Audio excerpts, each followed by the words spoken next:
நண்பர்களுக்கு வணக்கம். எல்லோரும் நன்றாக இருப்பீர்கள்.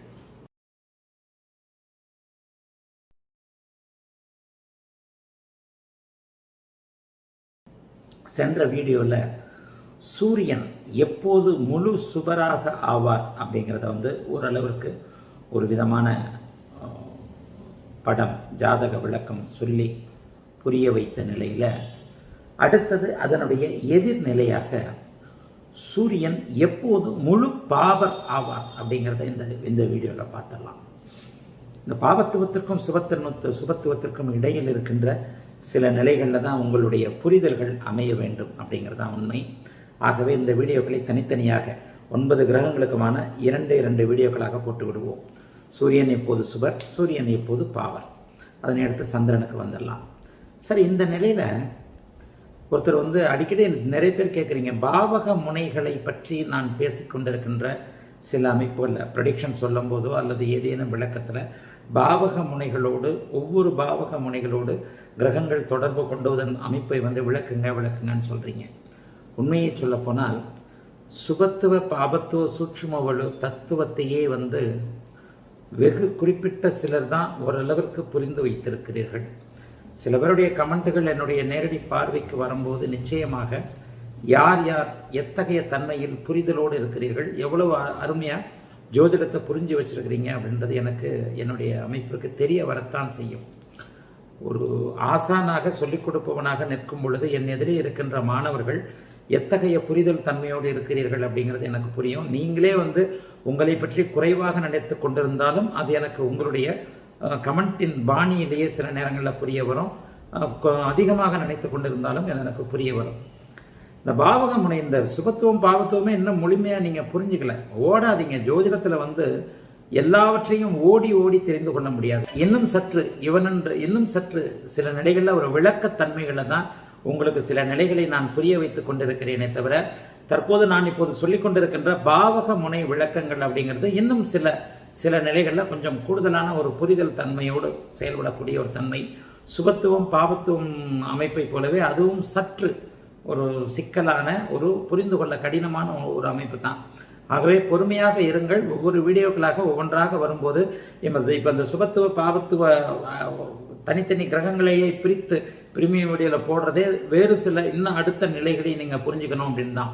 இந்த சுபத்துவ பாவத்துவம் சூட்சுமவில் சொல்லுகின்ற தன்மையிலேயே மிக உன்னத அமைப்புகள் என்ன, ஒருவர் என்னவாக இருப்பார், எப்படிப்பட்டதாக இருப்பார் என்பதை மேலோட்டமாக இதுவரைக்கும் புரிந்து கொண்டிருந்த நாம் என்ன அமைப்பில் இருப்பார், அதற்குள் உள்ளே எந்த விதமான ஏற்ற இறக்கங்களோடு இருப்பார்ன்றதுக்காகத்தான் இந்த மாதிரியான வீடியோக்கள்லாம் போடுகிறோம். அதை முதல்ல இதை புரிஞ்சுக்கங்க. ஆன்லைன் வகுப்புகளில் இந்த லாக்டவுன்லாம் ஃப்ரீ ஆயிடுச்சு.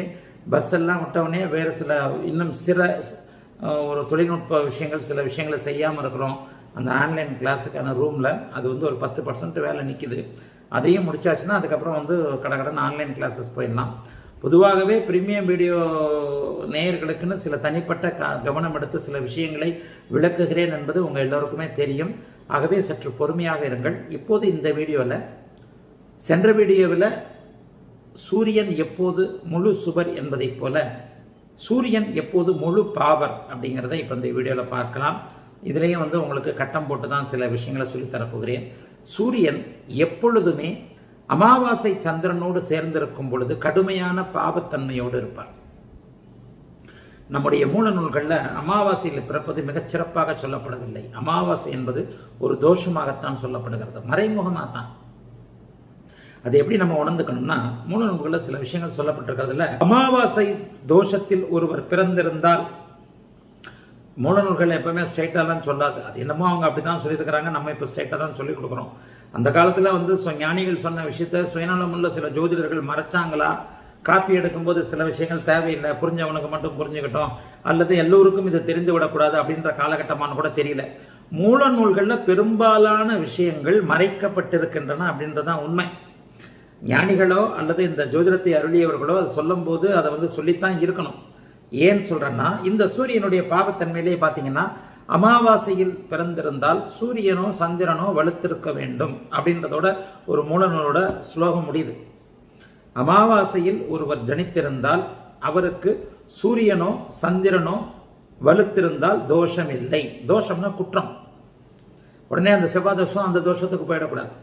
செவ்வாய் தோஷம் ராகு தோஷம் அப்படின்னு நம்முடைய புரிதல் இல்லாத, ஞானம் குறைவான, அனுபவம் இல்லாத ஜோதிடர்கள் செவ்வாய் தோஷத்திற்கு செவ்வாய் தோஷத்தை சேர்க்க வேண்டும், ராகு தோஷத்துக்கு ராகு தோஷம் சேர்க்கணும்னு சொல்ற அந்த தோஷம் இல்லை. தோஷம் என்கின்ற வார்த்தை மூல நூல்களில் குற்றம் அல்லது குறைபாடுன்னு வருது. அமாவாசை தோஷம், அமாவாசை என்று வந்துவிட்டாலே, அமாவாசை என்று ஒருவன் ஜனித்தால், ஒரு பிறப்பு நிகழ்ந்தால், அன்றைக்கு சூரியனோ சந்திரனோ வலுத்திருந்தால் தோஷமில்லை அப்படிங்கிறது மூல நூலோட ஒரு விதி. சுருக்கமான ஸ்லோகம். அப்படின்னா என்ன அர்த்தம்னு சொன்னா,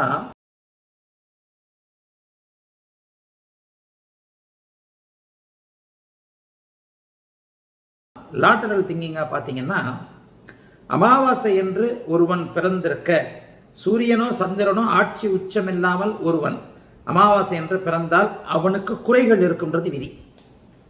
லாட்டரல் திங்கிங். ஜோதிடத்தில் எப்பவுமே சொல்லப்படாத விஷயங்களை பார்க்கணும்னு தான் நான் இதை அடிக்கடி சொல்கிறேன்.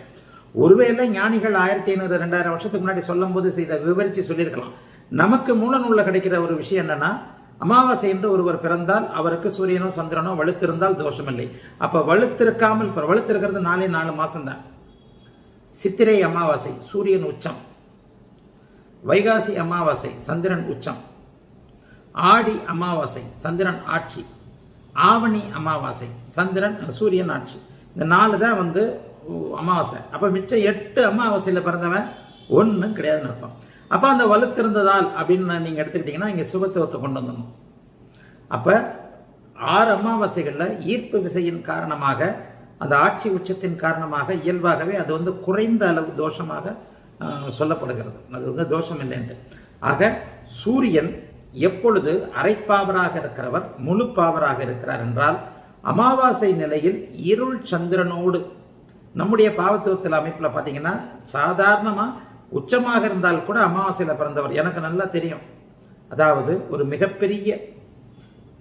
மிகப்பெரிய ஒரு தலைவருடைய பேரன் பேத்திகளில் சில பேர் அமாவாசை அன்றைக்கு பிறந்திருக்கிறாங்க, சில பேர் பௌர்ணமி அன்றைக்கு பிறந்திருக்கிறார்கள். அமாவாசையிலும் சுபத்துவமான சுக்கிர இணைவு, குருவின் இணைவோடு இருக்கிறவங்க அரசியலில் புகழோடு இருக்கிறாங்க. அமாவாசை இல்லாமல், அதாவது அமாவாசையில் வெறும் சுபத்துவம் இல்லாமல் இருந்தவர்கள் அரசியலுக்கு சம்பந்தம் இல்லாமல் அந்த குடும்பத்தில் தான் இவர் பிறந்திருக்கிறாரா அப்படின்ற இதுக்கேற்ப தள்ளி இருக்கிறார்கள். இப்படிலாம் சில நிறைய நிலைகளை நான் பார்த்துருக்கிறேன். அதனால தான் இந்த சுபத்துவம் அமைப்புகளை உங்களுக்கு புரிகிற மாதிரி சொல்கிறேன். ஆக சூரியன் முழுமையான பாவர் எனில் அவர் அமாவாசையில் பிறந்திருப்பார். சூரியன் இருள் சந்திரனோடு சேரும் பொழுது முழுமையான பாவராக இருப்பார். அடிக்கடி சொல்கிறேன், அமாவாசையில் பிறந்திருக்கிறவருக்கு 2 சனி. ஒருவர் இயற்கை சனி, இன்னொரு சந்திரனே சனி தான். சந்திரன் தாய்மை பண்புள்ள சந்திரன், மனோகாரகனாகிய சந்திரன் நிச்சயமாக இருளடையக்கூடாது. அப்போ அமாவாசை நேரத்தில், அமாவாசைக்கு முதல் நாள் பின்னால் அந்த 2.25 நாள் அவர் நிச்சயமாக சூரியனோடு சேர்ந்திருப்பார். அமாவாசைக்கு அடுத்த நாள் கூட அவர் ஜம்ப்னு முழு வடிவமாக வெளியே வந்துடுறதில்லை. சந்திரனை பற்றி அடுத்த சப்ஜெக்டில் பார்ப்போம். அமாவாசைக்கு அடுத்த நாள் பிரதமை திதியில் அவர் பிறந்திருந்தாலும், சதுர்த்தசி திதியில் பிறந்திருந்தால் கூட, சதுர்த்தசி திதியில் 95% இருளுக்கு வந்துடுறாரு. அமாவாசையில் பூரண இருளாகி விடுகிறார். அடுத்த பிரதமை தேதியில் அவர் வளர்பிறையாக வந்துவிட்டாலும் கூட அதோடைய நுணுக்கங்களை சந்திரனில் சொல்லித்தரேன். சந்திரனில் வீடியோவாக போடுவோம். ஏன்னா சந்திரனை பற்றி நிறைய பேர் கேட்குறீங்க. அது அப்படி ஆரம்பித்ததான் இப்போ ஒவ்வொரு கிரகமாக ஆரம்பிச்சிருக்கு. சந்திர ஒளியை பற்றிய விளக்கங்களை சொல்லுங்கன்னு சொன்னதுனால தான். அடுத்த நாளே, அமாவாசைக்கு அடுத்த நாளே அவர் வெளியில் தெரிஞ்சிடறதில்ல. 3ஆம் பிறை அன்னைக்கு தான் லேசாக அப்படி தெரிஞ்சுட்டு கீழே போயிடுவார். ஆக அமாவாசைக்கு அடுத்த நாள் பிரதமை தேதியாக இருந்தாலும், அது ஜாதக ரீதியாக முகூர்த்த ரீதியாக வளர்பிறையாக கருதப்பட்டாலும், ஜாதக ரீதியாக அது இருளடைந்த நாளாகவே கருதப்படும். அன்றைக்கு அமாவாசை தினமாகவே இருக்கும். தனிமனித ஜாதக கட்டத்திற்கு அது 2.25 நாளும் அமாவாசை குற்றம், அமாவாசை தோஷம் இருக்கும். அப்படிங்கிறதுனால சூரியன் பாவத்துவமாகவே இருப்பார். சரி, அடுத்து முகூர்த்த ரீதியாக அவர் வளர்பிறையாகி இருப்பார். லேசாக ஒரு ஒளிக்கீற்று லேசாக தான் வெளியே வந்திருக்கும். அதனால அமாவாசை 2.25 நாள் அமாவாசைன்றதான் நம்முடைய சுபத்துவ தத்துவத்தின்படி நீங்கள் எடுத்துக்கணும்.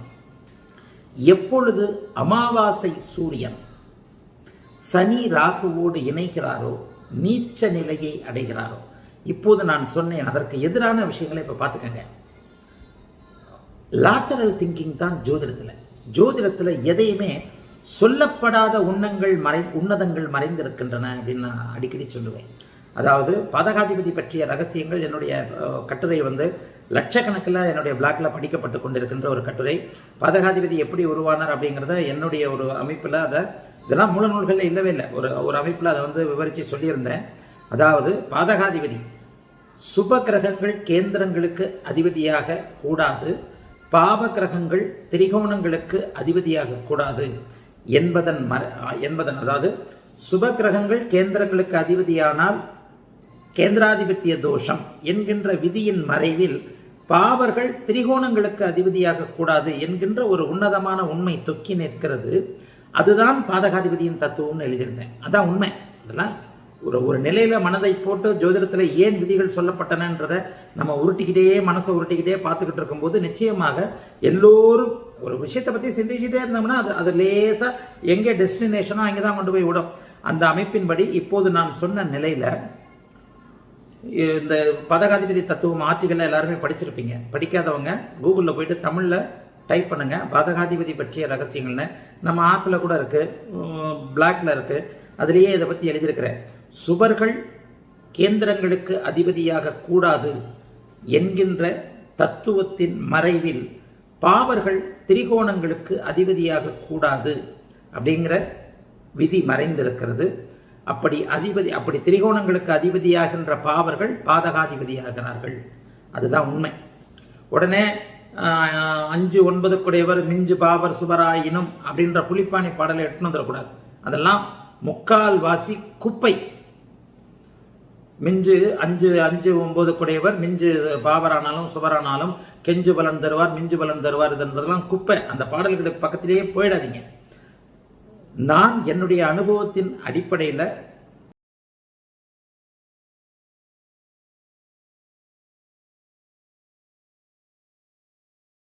அறிந்து சொல்லுகின்ற சில விஷயங்கள், நானே தீர்க்கமாக அனைத்தையும் ஆராய்ந்து எல்லாவற்றையும் விளக்கிவிட்டு சாரை பிழிந்து தேனை மட்டும்தான் உங்களுக்கு தரேன்றதுனால உறுதியாக சில விஷயங்களை பலன் எடுக்கிறதுல பிரீமியம் மீடியா நேயர்கள் சில விஷயங்களை நம்பலாம்.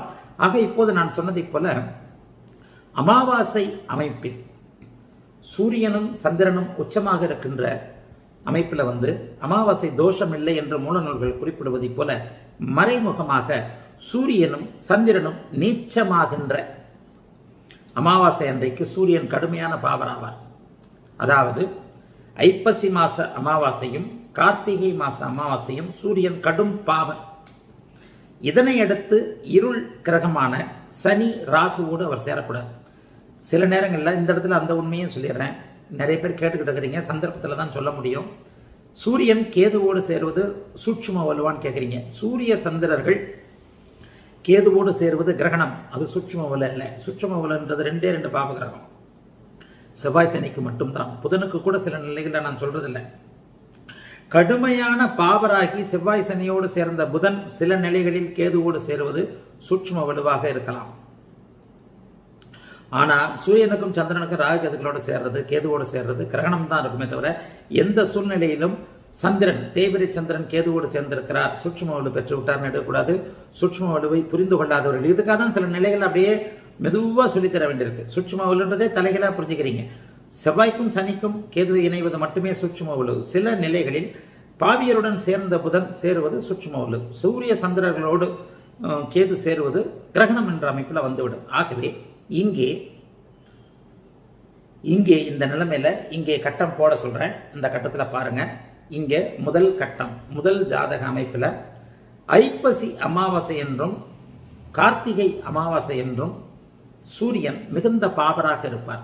ஏனென்றால் இங்கே இங்கே கட்டம் வந்திருக்கு பாருங்க. ஐப்பசி அமாவாசை என்று சூரியன் நீச்சமாக இருக்கிறார்.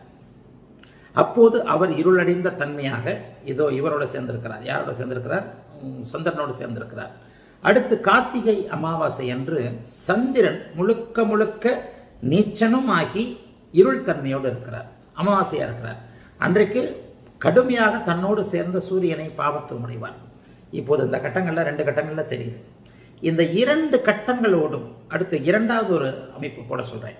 இந்த இரண்டு இப்போது எண் 2 கட்டம் வந்து விட்டது. எண் 2 கட்டத்தில் என்ன அப்படின்னு பார்த்தீங்கன்னா, சனியோடு சேர்ந்த, அதாவது சூரியனும் சந்திரனும் சனியோடு அல்லது ராகுவோடு இந்த 2 நிலைகளில் சேரும் பொழுது மிகப்பெரிய மோசமான ஒரு பாவத்துவத்தை இருவருமே அடைவார்கள்.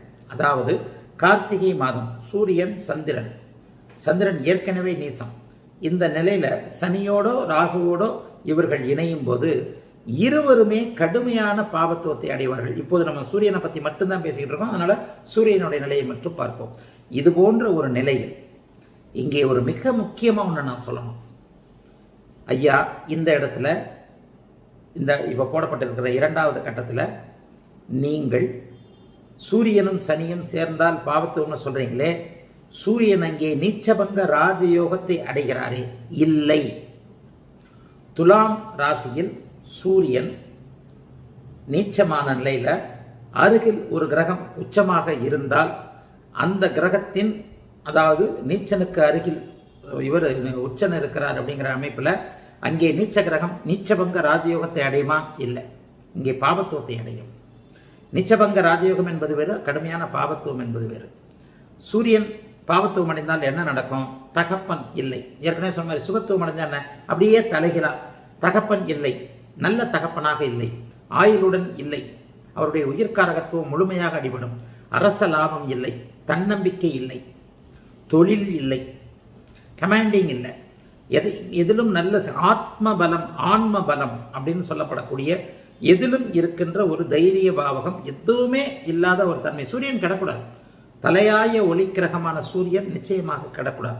சூரியன் கெடும் பொழுது ஒருவருக்கு தன்னம்பிக்கை இல்லாத நிலைமைகள் அப்படி இப்படின்னு எல்லா வகையிலையும் சில நிலைகள் வந்துவிடும். ஆகவே இப்போது 2வது கட்டத்தில் இருக்கிற மாதிரி ஐப்பசி மாச சூரியன் சந்திரன் இணைந்திருக்கின்ற நிலையில் அல்லது வெறுமனே சூரியன் மட்டும் இருக்கின்ற நிலைமையில சனிராக அங்கே சேர்ந்து விட்டால் கூட சூரியன் தன்னுடைய ஒளியை இழப்பாரே தவிர நிச்சயமாக அங்கே நீச்சபங்க ராஜயோகம் என்பது கிடையவே கிடையாது. இது மாதிரியான ஜாதகங்களை பார்த்தீங்கன்னா தந்தை தாய் இருக்க மாட்டோம். தந்தையை மட்டும் பற்றி பேசுவோம். அமாவாசை முதல் கட்டத்தில் அப்படி வந்துருச்சுன்னா இந்த மாதிரியான இருள் தன்மைகளோடு வந்தது போது தாய் தந்தை இருக்க மாட்டாங்க. சமீபத்தில் கூட ஏதோ ஒரு வீடியோவில் பேசியிருக்கிறேன். கார்த்திகை மாதம் இதே மாதிரியான ஒரு சூழலில் சூரியன் சனி ராகு சனிலாம் சேர்ந்திருந்த ஒரு ஜாதகத்தில் கார்த்திகை மாதம் அமாவாசையில் பிறந்தவர் பலன் கேட்டது அம்மா பெண்ணோட ஜாதகத்துக்கு. என்னம்மா பொண்ணு உங்ககிட்ட இருக்காதே, உங்களை பிடிக்காதே பெண்ணுக்கு உங்கள் 2 பேரையும் அப்படின்னு சொன்னபோது அந்த அம்மா அப்படியே வாய் விட்டு ஃபோன்லேயே கதறி அழுதாங்க. ஆமாம் ஐயா, எடுத்த உடனே சொன்னேன், என்னம்மா உங்களுக்கும் பொண்ணு உங்கள் தாய் தகப்பனுக்கும் பொண்ணுக்கும் ஆகவே ஆகாதே, அப்பா அம்மாவை கண்டாலே எரிஞ்சு விடுமே, இப்போ பிடிக்காதே. ஏன்னா பலன் கேட்டது தாய். பெண்ணாக இருந்தால் பெண்ணுக்கிட்டே கேட்கலாம், என்னம்மா அவனுக்கும் அப்பா அம்மாவுக்கு ஆகாதமேன்னு கேட்கலாம். உடனே வெடித்து அழுதார்கள் அந்த தாய். ஆமையா, எங்களெல்லாம் பிளாக் பண்ணி வச்சிருக்கிறா, ஃபாரினில் இருக்கிறா, அண்ணங்கிட்ட மட்டும் ஏதோ பேசுகிறா, ஏதாவது தகவல் சொல்லணும்னா கூட அண்ணங்கிட்ட தான் சொல்ல வேண்டியிருக்கு. கல்யாணம் என்ன பண்ணி வைக்க முடியல, மாப்பிள்ளை பார்த்துக்கிட்டு இருக்கோம். ஆக நீங்கள் யார் எனக்கு கல்யாணம் பண்ணி வைக்கிறதுக்குன்னு கேட்குறா. சிறு வயதிலிருந்தே எங்களை வெறுக்கிறாள்.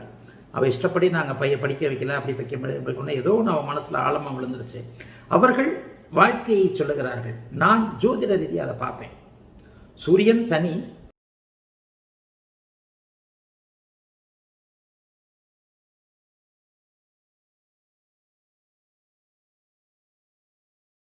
கார்த்திகை அமாவாசை, சந்திரன் அங்கே நீச்சம், கூடவே சனி ராகு சேர்க்கை. என்ன நடக்கும்? சனி சேர்க்கை நினைக்கிறேன். சனி சேர்க்கையோ சனிதான் சேர்க்கை. ஆமாம், என்ன நடக்கும்? அம்மா சூரிய தசையும் சந்திர தசையும் நடந்துக்கிட்டு இருக்கு. தாய் தகப்பன் உயிரோடு இருக்கணுன்றதுக்காக பொண்ணை கொண்டே ஃபாரினில் வச்சுருக்கு. எங்களை எல்லாத்தையும் பிளாக் பண்ணிட்டா நாங்கள் ஃபோனே பண்ண முடியாது. வெளியிலேருந்து ஃபோன் பண்ணி அம்மா பேசுகிறேன் அப்படின்னு சொன்னாலே வேறு நம்பர்லேருந்து பேசுகிறேன், உடனே கட் பண்ணிடுவா. ஏதாவது சொல்லணும்னா அவங்க அண்ணன்கிட்ட மட்டும் எப்பயோ ஒரு பேசுவாள். இந்த மாதிரி அவங்க அண்ணன் மூலமாக சொல்லி எது கேட்குறோம், இன்னும் தனியாக தான் கல்யாணம் ஆகாமல் இருக்கிறா அப்படின்ட்டு அழுதுகிட்டே சொன்னாங்க. இது மாதிரியான ஜாதகங்களை என்னுடைய சுபத்துவ சூட்சும உள்ள தியரியின் அடிப்படையில் நீங்கள் தாராளமாக செக் பண்ணீங்கன்னா பக்காவாக ஒளி தத்துவத்தின் அடிப்படையில் என்றைக்கு ஜோதிடத்தை புரிந்து கொள்ளுகிறீர்களோ அன்றைக்கு அப்படியே படப்படப்படப்படன் ப்ரொடிக்ஷன் வரும். ஆகவே இங்கே சூரியனின் அதிக பாவத்துவ நிலை என்பது அமாவாசைக்கு முதல் நிலையாகவும், அமாவாசையை விட்டு விலகிட்டார். சரி, இப்போ சூரியன் மட்டும் தனியாக இருக்கிறார். சனி ராகுவோடு எந்தெந்த இடங்களில் சூரியன் வலிமையற்று விலகுகிறாரோ, குரு சுக்கிர தொடர்புகள் இல்லாமல், சுக்கிரனோட தொடர்பு வந்துட்டாலே இங்கே இழந்தவற்றை கொஞ்சம் சற்று இது பண்ண ஆரம்பிப்பார், இழந்தவற்றை சற்று பெற்றுக்கொள்ள ஆரம்பிப்பார். ஏன்னா சூரியன் முக்கூட்டுக்கிறாங்க இல்லையா, சுக்கிரனோடே இருப்பார். சுக்கிரனோடு அவர் சேரவே கூடாது. சுக்கிரனோடு சேராத நிலையில் அவர் இருந்து சந்திரன் கூட சற்று விலகிவிட்டார் என்று வைத்துக் கொள்வோம். அடுத்த பௌர்ணமிக்கு அப்புறம் தான் அவர் பார்க்கப்பட போகிறார் நிலவால், மதியால், சந்திரனால். ஆகவே அதற்கடுத்து 15 நாட்களும் அவர் சந்திர தொடர்பு இல்லாமல் தான் இருப்பார். இவர் நகர்ந்து கொண்டே இருக்க அவர் ஸ்பீடாக போயிடுவார் முன்னாடி இல்லையா. அப்போ அந்த அமைப்பில் சூரியன் நீச்சமாக இருந்தாலோ, உச்சமாக இருந்து சனி ராகுவோடு சேர்ந்திருந்தாலோ, சுக்கிரனோடு சேராமல் இருத்தல். சில நிலைகளில் பார்த்தீங்கன்னா சுக்கிரன் 49 டிகிரி, ஏறத்தாழ 49 டிகிரி வரைக்கும் அவர் சூரியனோடு அதற்கு மேலே அவரால் விலக முடியாது. இந்த பக்கம் ஒரு ராசி 2 ராசி இப்படி முன்ன பின்னா வருவார். அது மாதிரியான காலகட்டங்களில் சூரியனுக்கு முன்போ பின்போ சுக்கிரன் போய்விட்டதற்கு பிறகு, புதனும் போய்விட்டதற்கு பிறகு சூரியன் தனியாக இருக்கின்ற நிலைமையில மாபெரும் இருள் கிரகமான சூரியன் தகதகின்ற ஒளி கிரகம், மாபெரும் இருள் கிரகங்களான சனி, ராகு, கேது ஆகிய மூவரும் 8 டிகிரிக்குள் சூரியனை நெருங்கி இருக்கும் பொழுது, சூரியனுடைய பாச்சா சனி ராகிட்ட பலிக்கவே பலிக்காது. மற்றவர்களாவது ஏதாவது ஒரு வகையில் ஏதாவது ஒரு சுபத்துவ அமைப்பில் இருந்தால் கூட சூரியன் இருளுக்கு முன்னாடி டல் ஆகிடுவார், அதாவது விழுந்துடுவார், சரண்டர் ஆகிடுவார் சூரியன். ஆகவே சனியோடு எந்த நிலையிலும் கடுமையான தொடர்புகளை கொண்டிருக்கக்கூடிய கடுமையான தொடர்புகளை சூரியன் சனி சேரும்போது அங்கே சூரியன் வலுவிழக்கிறார்.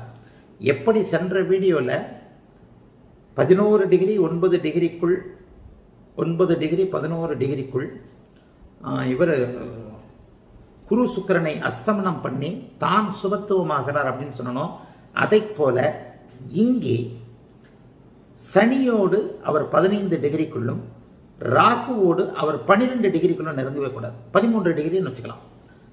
சனியோடு 15 டிகிரிக்குள் அவர் சனியை அஸ்தமனம் பண்ண ஆரம்பிச்சிட்டார்னா சூரியன் பாபராகி கொண்டே இருக்கிறார் என்று அர்த்தம். சனியோடு ஒரே டிகிரி அப்படியே கிட்ட நெருங்க நெருங்க நெருங்க நெருங்க 8 டிகிரிக்குள்ள நெருங்க நெருங்க அவர் அப்படியே அந்த மாற்றத்தை அடைகிறார் அப்படின்னு அர்த்தம். அதே நேரத்தில் ராகு சில நிலைகளில் வானியல் ரீதியாக புரிந்து கொள்ளக்கூடிய ஒரு அமைப்பு.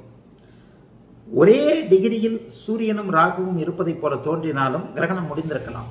கிரகணம் என்பது சூரியனை ராகு 12 டிகிரிக்கு முன்பு, ஒரு நட்சத்திரத்திற்கு முன்பு 13 டிகிரிக்கு முன்பு நெருங்கும் போதே கிரகணம் ஆரம்பிச்சிடும். சில நேரங்களில் கிரகணத்தின் உச்சி 12, 11, 10வது டிகிரியாக கூட இருக்கலாம்.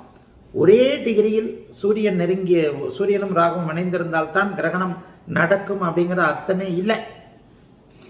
12 டிகிரிக்கு அப்பாலே கிரகணம் நடந்து கொண்டிருக்கலாம். அதை அன்றைய வானியல் ரீதியாக ஆழமாக கணக்கிடும் பொழுது தான் சில நேரத்தில் ப்ரொடிக்ஷன் குழப்புற விஷயங்கள் இதுதான். எப்படின்னா ஒரே டிகிரியில் இருக்கிறாரு, ஆனால் தகப்பு நல்லா தானே இருக்கிறாரு, கிரகணம் முடிந்திருக்கலாம். இந்த பகுதியிலேயே கிரகணம் நடக்காமல் இருந்திருக்கலாம். குழந்தை பிறந்த பகுதியிலேயே கிரகணம் நடக்காமல் இருந்திருக்கலாம். குழந்தை பிறந்த பகுதியில் கிரகணம் நடக்கிற போது தான் அதிகமான ஆபத்து தகப்பனுக்கு, குழந்தையின் சூரிய விஷயங்கள் அடிபடும் அப்படின்ற கிரகண தோஷம் அப்படிங்கிறத நிறைய விஷயங்களை நான் பார்த்துருக்கிறேன். ஆக அன்றைக்கு அந்த குழந்தை பிறந்த பகுதியில், உலகின் இன்னொரு பகுதியில் கிரகணம் நடந்ததா, குழந்தை பிறந்த பகுதியில் கிரகணம் நடந்ததா அப்படிங்கிறத கணிக்க வேண்டியது அவசியம். ஆகவே சூரியன் சனி ராகு கேதுவோடு சேர்ந்திருக்கும் பொழுது, இப்போ 2வது இது பார்த்தோம் இல்லையா, அதாவது ஐப்பசி மாதம், இது கார்த்திகை மாதம் சனி ராகுவோடு சேரும்போது கடுமையான அமைப்புண்டு. இப்போ 3வது ஒரு படம் போட சொல்லுகிறேன். இப்போது அந்த படம் திரையில் வந்திருக்கு பாருங்க. இப்போ வெறுமன சூரியன் மட்டும் இருக்கிறார். சூரியன் சனியோடும் ராகுவோடும் 15 டிகிரிக்கு உள்ளே நெருங்க நெருங்க நெருங்க நெருங்க மிக அதிகமான பாவத்துவத்தை அடைவார். இந்த இடம் இது ஒரு பகுதியில் இந்த 3வது படம் சூரியன் சனி ராகு என்பது மட்டும் காட்டப்பட்டிருக்கிறது. அவர்கள் சூரியனை முழுக்க பீடித்திருக்கிறார்கள். இது உதாரணமாக இது இங்கே மகரத்தில் காட்டப்பட்டிருக்கிறது. மகரத்திலும் சிம்மத்திலும் காட்டப்பட்டிருக்கிறது. இப்படி வச்சுக்கோங்க. இப்போ இங்கே திரையில் தெரியறத பார்த்தீங்கன்னா மகரத்தில் சூரியன் சனி ராகு, சிம்மத்தில் சூரியன் சனி ராகு. இது 2க்கும் உள்ள வித்தியாசம். பாவத்துவத்திலையும் இன்னொரு வித்தியாசம். மகரம் அவருக்கு எதிரியின் வீடு. ஜோதிடத்தை மிக ஒரு தெளிவாக அந்த சுபத்துவ பாவத்துவத்தை தெளிவுபடுத்துகிறேன், அதை நல்லா புரிஞ்சுக்கங்க. மகரத்தில் சூரியன் சனி ராகு சேருவதற்கும் அல்லது கும்பத்தில் சூரியன் சனி ராகு சேருவதற்கும் சிம்மத்தில் சூரியன் சனி ராகு சேருவதற்கும் வித்தியாசம் இருக்கிறது. பாவத்துவத்தில் வித்தியாசம் இருக்கிறது. என்ன பாவத்துவத்தில் வித்தியாசம் இருக்குது? மகரத்தில் சனி ராகு சூரியன், சூரியன் கையெடுத்து கும்பிட்டு உதவாங்கிட்டு இருக்கிறார்னு அர்த்தம். மகரத்திலையும் கும்பத்திலையும் சட்டையெல்லாம் கழட்டிட்டாங்க, அடி விழுந்துக்கிட்டே இருக்குது, திருப்பி கூட அடிக்க முடியாத நிலைமையில் இருக்கிறாங்கன்னு அர்த்தம். ஏன்னா எதிரியின் வீடு அவருக்கு மிகவும் ஆகாத, அவருக்கு தந்தை மகன் உறவுல பிடிக்கவே பிடிக்காத எதிரியோடைய மகர வீடு, சனியின் இருள் வீடு, இன்னொரு இருள் கிரகமான ராகுவோடு சேர்ந்து அவர் அங்கே வாங்கிக்கிட்டு இருக்கிறார். அம்மானு கூப்பிட்றதுக்கு ஹெல்ப்னு கத்துறது கூட அவருக்கு இங்கே திராணி இல்லை, போட்டு மிதி மிதிச்சுக்கிட்டு இருக்கிறாங்க. இந்த மாதிரியான மகரத்தில் சூரியன் சனி ராகு சேர்ந்த ஜாதகத்தில் வேறு விதமான சுபத்துவ நிலைமைகள், அதாவது சுக்கிர குரு தொடர்புகள் இல்லாத நிலைமையில, வேறு விதமாக ஒளிகள் கிடைக்காத நிலைமையில அங்கே சூரியன் தந்தை, தன்னம்பிக்கை, தொழில் எல்லாமே அடிவிட்டு போச்சுன்னு அர்த்தம். சூரிய திசை இங்கே சனியும் அவஸ்தைப்படுவார். சூரியன் முழுக்க இறந்து விட்டார், சனி எரிச்சல் உள்ள நிலையில் இருக்கிறார். ஒரு எதிரி உங்க வீட்டுக்கு வந்துட்டான் தேவையில்லாம, அவனை பார்க்கவே அவன் மூஞ்சிலே முழியக்கூடாதுன்னு இருக்கிறீங்க. அப்படிப்பட்ட எதிரி உங்க வீட்டில் வந்திருக்கிறான். இங்கே ஏன் கூடுதல் பாவத்துவம்? சூரியன் தன்னுடைய எதிரியின் வீட்டில் போய் மாட்டிக்கொண்டார்.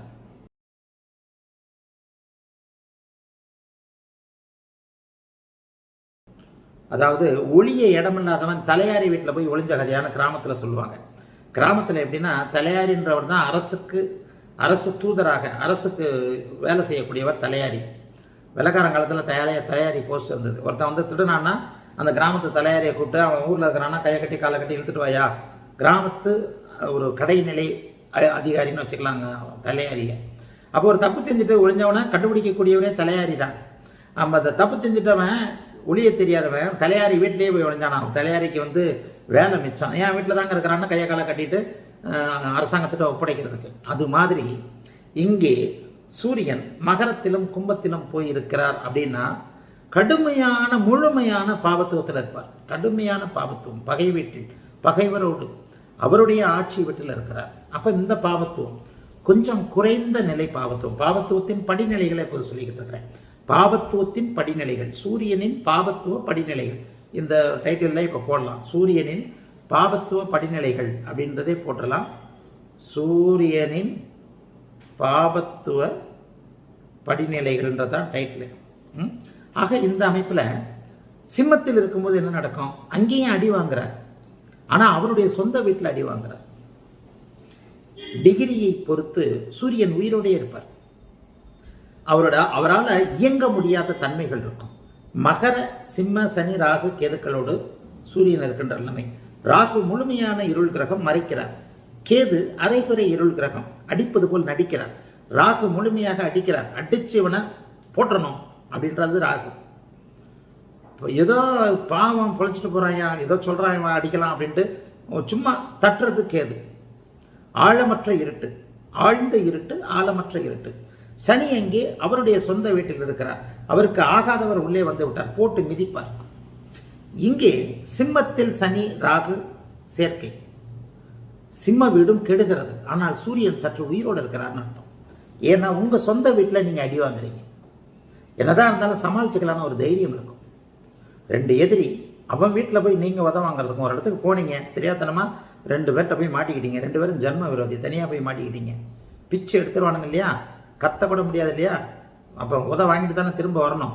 அதே உங்கள் சொந்த வீட்டில் நீங்கள் இருக்கும்போது அவனுங்க ரெண்டு பேரும் போடுறானுங்க, ஏற்று அடிப்பீங்கல்ல. தாட் போட்டு தஞ்சாவூர்னு அங்கே இங்கே கத்துவோம், யாருக்காவது கேட்குதான்னு பார்ப்போம், பக்கத்து வீட்டுக்காரனை கேட்குதா பார்ப்போம். நம்ம வீட்டில் நம்ம பொருள் அருவா எங்கே இருக்கும், கத்தி எங்கே இருக்கும்னு நமக்கும் தெரியும். எந்த இடத்துல ஓடுனா ஒளியலாம் அப்படின்றதும் தெரியும். எங்கே எதை வச்சு மிளகா அப்படி வச்சிருக்கிறோம்னா தெரியும். அங்கெங்கே ஓடி ஏதோ எஸ்கேப் பண்ணுறதுக்கு சில விஷயங்களை பார்ப்போம் இல்லையா. அந்த மாதிரியான ஒரு ஆளுமை மனநிலைமையில் அவர் இருந்து அங்கே பாதிக்கப்படுவார். ஆகவே இந்த வீடியோவின் நோக்கம், சூரியன் எந்தெந்த இடங்களில் பாவத்துவ அமைப்புகளில் இருப்பார் அப்படிங்கிறத நீங்கள் முழுமையாக புரிந்து கொள்ள வேண்டும் அப்படிங்கிறது தான். இப்போ இந்த பாவத்துவ படிநிலைகளை புரிஞ்சுட்டு இருப்பீங்கன்னு நினைக்கிறேன். எந்த அளவுக்கு மோசமாக அவர் எப்படி பாதிக்கப்பட வேண்டும் அப்படிங்கிறதுக்காக சொல்லப்பட்ட வீடியோ இது. நாளைக்கு சந்திரனின் சுப நிலைகள், அதுக்கப்புறம் பாவ நிலைகளை பார்ப்போம். வாழ்த்துக்கள். எல்லோரும் நன்றாக இருப்பீர்கள்.